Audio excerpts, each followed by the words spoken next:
Chapter 25, Prostate Cancer and Genetics.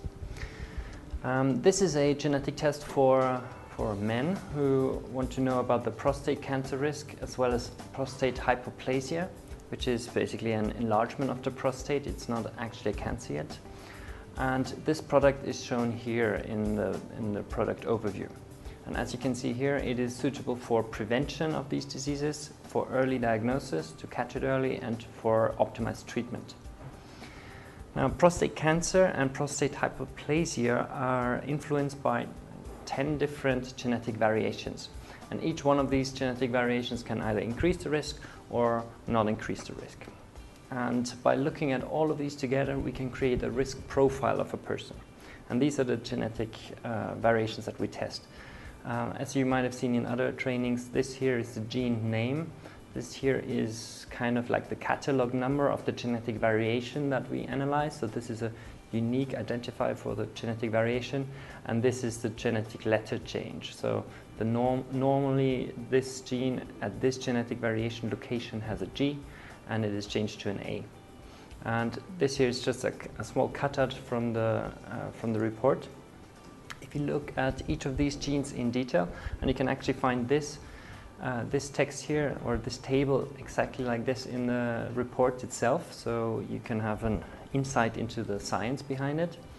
First, you see TCF2, that's the short name for transcription factor 2, and this is, as I said, the catalog number.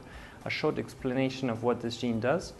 And then there are three different possibilities. So AA genotype means that both genes, every person has 2 copies of every gene, with some exceptions, but in this case it's AA on both, so both genes have an A, or it could be both genes have a G at this location, or one has an A and one has a G. So these are the 3 possible results. In case you want to know more about this, do check out the training for simple disease risk statistics. All right, this person here with the X has a GG genotype. 26% of the population has the same genotype, so about a third of the population has the same. And in this case, the meaning is no increased risk for prostate cancer. And if you have an A and a G, which is more than half of the population, also no increased risk.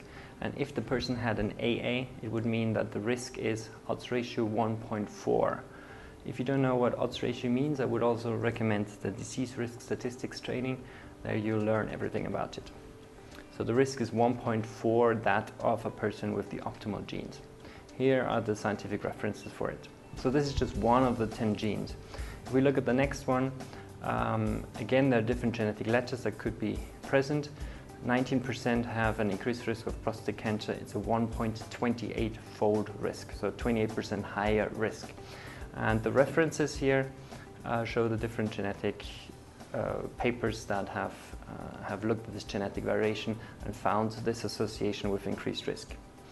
Looking at the next gene, that's actually not a gene, it's AQ24, means on chromosome 8 at location 24. It's usually not really genes in this position, but it's some important genetic code. And in this genetic code, there is a genetic variation and has been found to influence the risk. And as you see, 5% have an AC genotype, a 1.53 risk, so 50% higher risk. And 1% have an AA genotype, also have a 53% higher risk. The next gene, that's the vitamin D receptor. The body produces vitamin D when you are exposed to sunlight. And the vitamin D receptor is necessary to recognize this vitamin D, to let it establish its function. So 56% have 2 Cs in the vitamin D receptor gene and have no increased risk. 36% have a 1.11-fold risk, so 11% higher. And actually 8% have a very high risk, a 2.5, almost 2.5 times risk. So having a genetic variation in this receptor reduces the effect of vitamin D, and vitamin D deficiency is a critical risk factor for the development of cancer. All right, so these were just some examples. If you're interested, check out the report. There you can find this detailed information for every one of these 10 genes. And here you can see a summary. The optimal genetic profile, meaning that all 10 genes have the optimal genetic version of the genetic variation compared to the worst genetic profile. This has a relative risk of 1, and the highest risk has a relative risk of 359. So if we draw a line from low with an odds ratio of 1 to 359, any person will be anywhere in between here. And these genetic variations are not uncommon. So if you look at the general population, you will find that almost everyone has at least some of these genetic risks.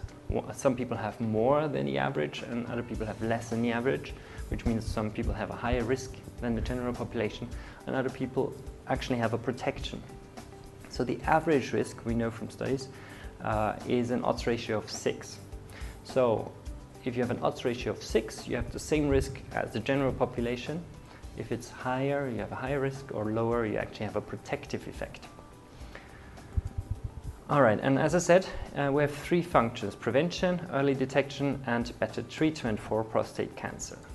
So looking at the prevention side, there are a number of risk factors in your lifestyle or in a person's lifestyle that can increase the risk, and that should be avoided, especially if the genetic risk is high. So one of the prevention advice things that we would have in the prevention program is avoid high calories and high fat intake or animal products. Then you should practice regular exercise. This all reduces the risk of prostate cancer. Avoid alcohol as a risk factor. Follow a diet rich in vitamin D. Vitamin D can be produced, as I said, through sunlight on your skin, so do some outdoor activities, but vitamin D can also be taken in through the diet, especially in sea fish. It is quite common. So if you follow this preventive advice, and it's explained in much more detail than I've just shown here, then you can reduce other risk factors that would also increase your risk and thereby work against your increased genetic risk. The next part is early detection, and this goes for all cancers. If it's detected very early on, it's usually very well treatable. If it's detected too late, it has already metastasized, which means that the cancer has spread and has started to invade other tissues. So early detection is critically important. And so what people should do for early detection, especially if the risk is particularly high, they should go to more frequent, earlier and more thorough prostate examinations to find out if prostate cancer is developing. So there are a number of ways a doctor can check this up, and one of them is the PSA measurement in blood, and there are some other ways of keeping an eye on the prostate.